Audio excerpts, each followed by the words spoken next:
Passion flower, exuberant quietude. Passion flower is a study in opposites.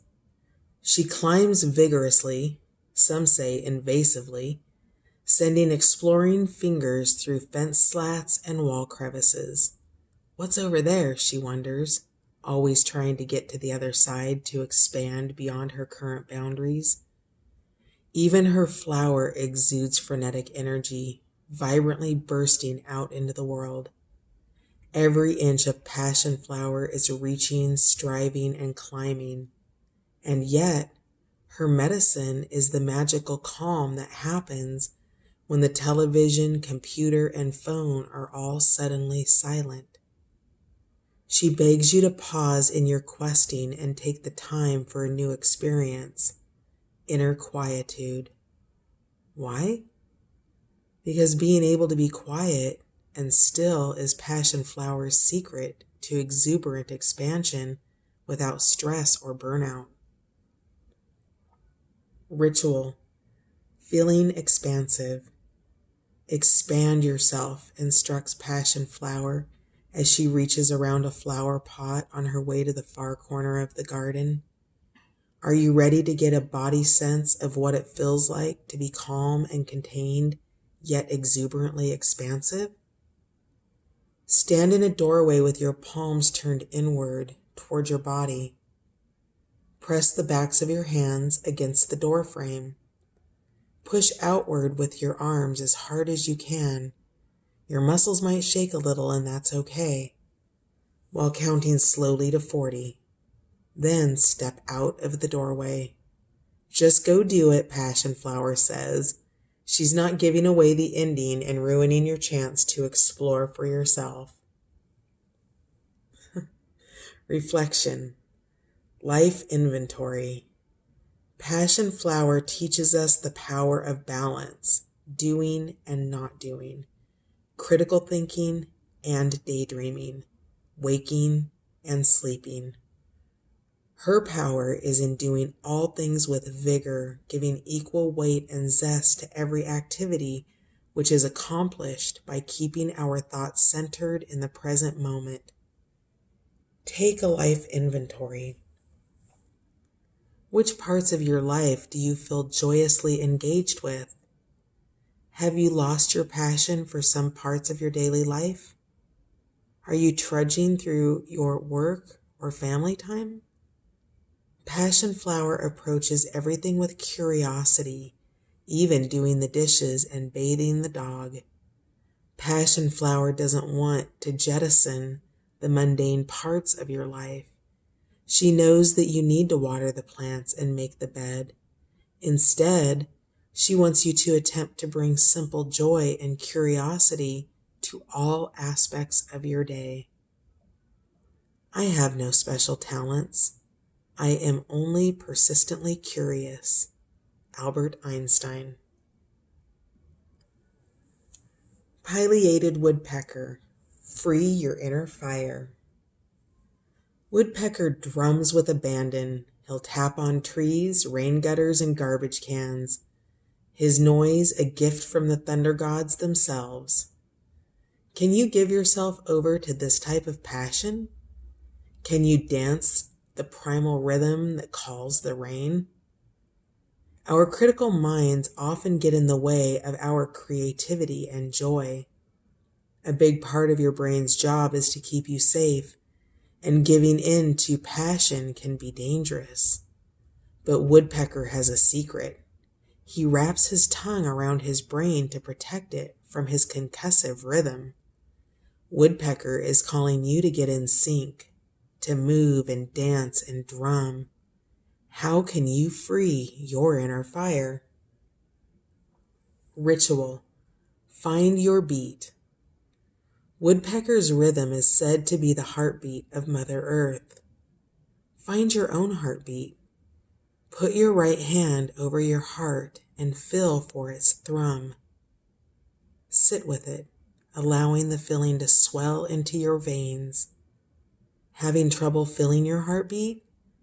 Find it in the pulse in your neck or wrist. See if you can imitate the rhythm vocally. Snap it, tap it out with a pen. Woodpecker uses his beat to find food, find love, communicate, and defend his territory. We all have a unique beat, a rhythm that is ours and ours alone. Find your beat. Let your hips sway with it.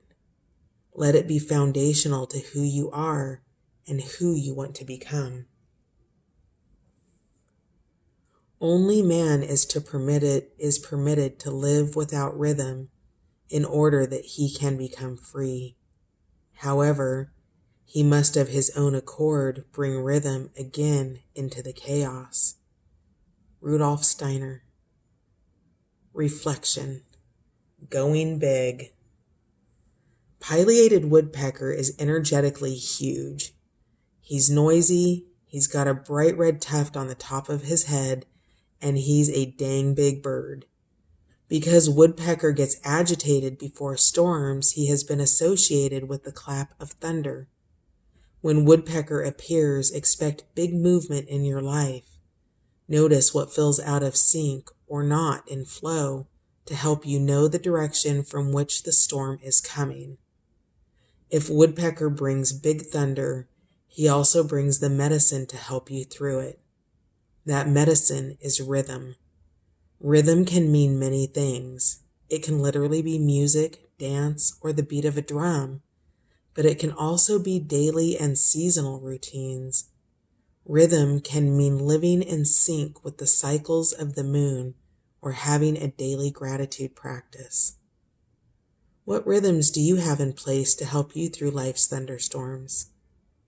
What routines can you fall back on when life feels topsy-turvy? What practices no longer serve you, but you keep doing them because you're in the rhythm? Plantain. Rewild. If you let her, Plantain will share stories of wagon trains and ocean crossings and Alexander's shenanigans in Egypt. Given a chance, she'll make a traveler of you, drawing you gently out of your comfort zone, moving you from safe to the edge of the wild, pushing the boundaries of civilized behavior and laughing at your scruples. It will start with a small thing. Plantain might offer a leaf to ease a sting or the itch of poison ivy. Just chew it and spit it on the bite, she'll encourage. Great Aunt Hilda would have a heart attack, you think, while your inner wild child smiles gleefully at this baby step away from civilized. Ritual. Remember the basics. Remember when you were a kid and you'd lie on the ground feeling the grass tickle your back and the sun warm your face? Remember when rolling log-like down a hill was a perfect afternoon activity?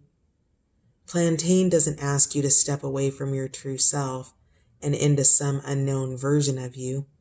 She asks instead that you dust off the unruly and slightly wild but deeply connected side of yourself that gets pushed into the background when you're busy being an adult.